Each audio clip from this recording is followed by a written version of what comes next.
భయ్యా విషయం ఏంటంటే నా పేరు రెహమాన్ భయ్యా, నేను రావణ్ ఫర్ యూ అనేటటువంటి యూట్యూబ్ ఛానల్ నడుతున్నా. నువ్వు ముస్లిం అయి ఉండి హిందూ పేరు పెట్టుకుని ఎందుకు నడుతున్నావు అని చెప్పి చాలా మంది పండితులు చాలా మంది నన్ను క్వశ్చన్ చేస్తున్నారు. వాళ్ళకి ఆన్సర్ ఏంటంటే ఒకసారి చూడండి.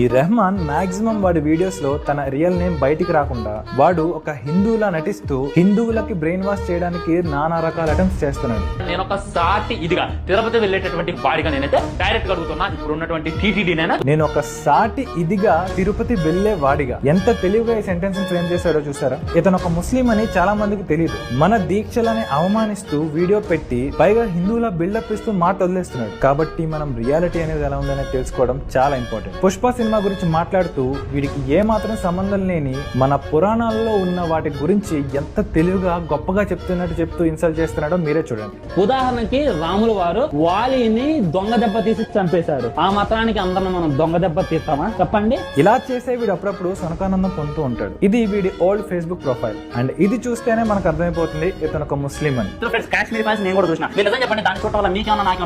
కాశ్మీర్ ఫైల్స్ అలాగే కేరళ స్టోరీస్ ఇవన్నీ కూడా క్రియేట్ చేయబడినవి అన్నట్టు పోర్ట్రే చేస్తున్నాడు. కానీ నిజం అనేది అక్కడ నుండి అతి కష్టం మీద బయటపడ్డ 700 హిందూ ఫ్యామిలీస్ కి తెలుసు. ఇది ఎంత దారుణమైన నిజమో అండ్ అప్పుడు జరిగిన మారణ హోమం ఎంత భయంకరమైనదో. కానీ ఆ నిజాలని కవర్ చేయడానికి చాలా పెద్ద వాళ్ళు ట్రై చేస్తున్నారు. అందులో ఈ పిల్ల బచ్చాగాడు ఒకడు.